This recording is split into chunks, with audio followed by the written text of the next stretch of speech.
In the last video you might have seen I've done my feature wall in a black matte PVA, and I've decided that the cupboards could do with a bit of an upliftment, a new coating, a new color as well. So these cupboards have been painted before with a water-based enamel, so I'm going to repaint them with a water-based enamel.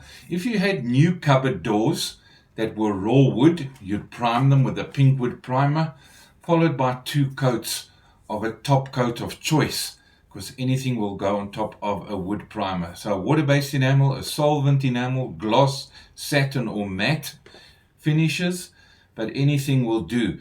If your cupboards were painted with an enamel before, then they'd need a light sand regardless of what you're going to do. But if you wanted to change from a solvent base to a water-based enamel, a good sand, universal undercoat, and then you can change from solvent to water-based.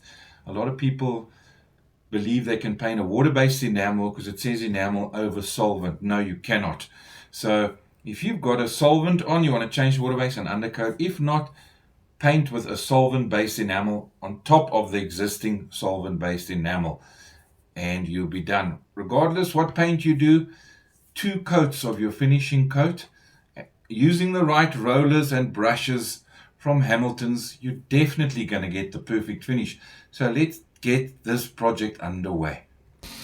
Please remove the door handles before you even start your project.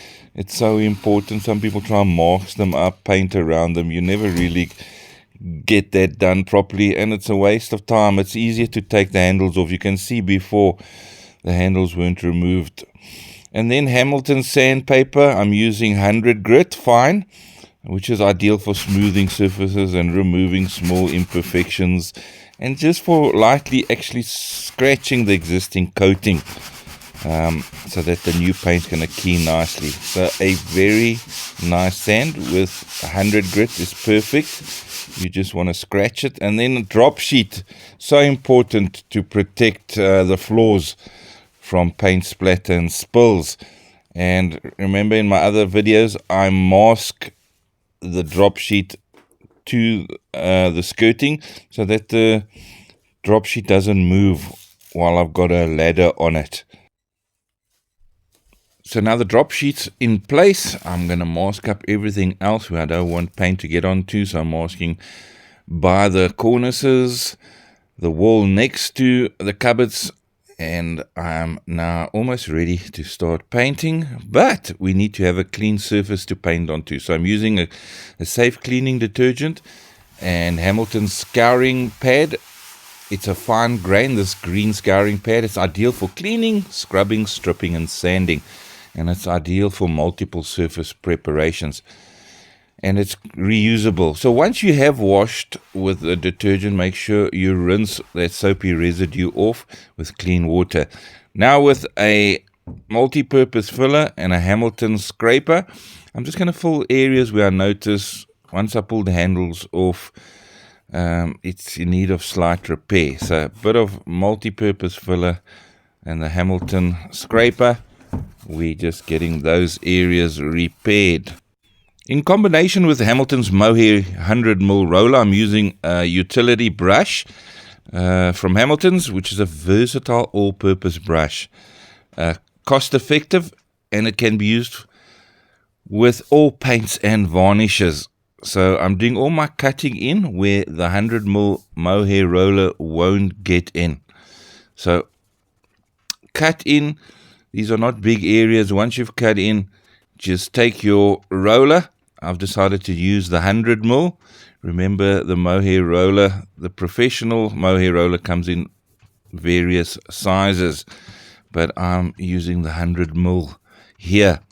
And the roller is ideal for solvent and water-based enamel paints on smooth surfaces. And with its short natural pile, it gives you a high-quality finish. And my goodness, does this paint spread well.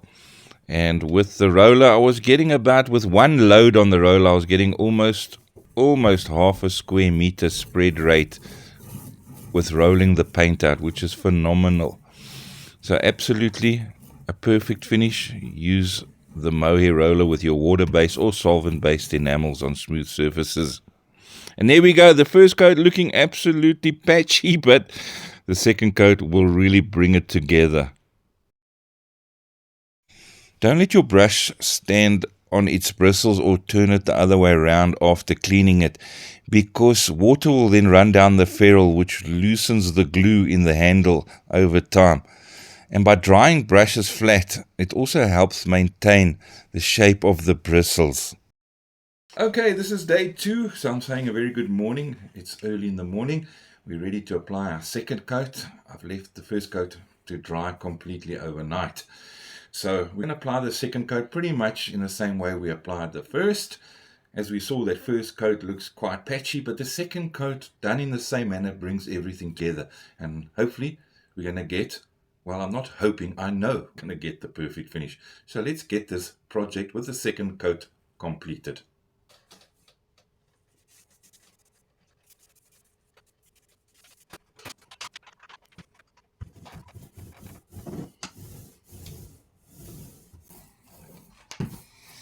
So with that first coat, you really notice where it's patchy and where you've missed and stuff. But rolling that second coat thinly in the same manner you did the first coat, everything just comes together. So let's get done and have a look at it at the end.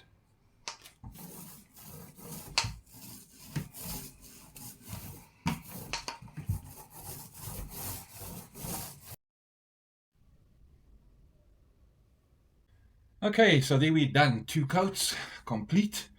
I've got a black feature wall. I've got newly painted cupboards. I think it's time for me to take a weekend off. That's it from me, Bernie B and Hamiltons. I hope you enjoyed this video. If you did, please like and subscribe to our channel. We'd really appreciate it. Thank you.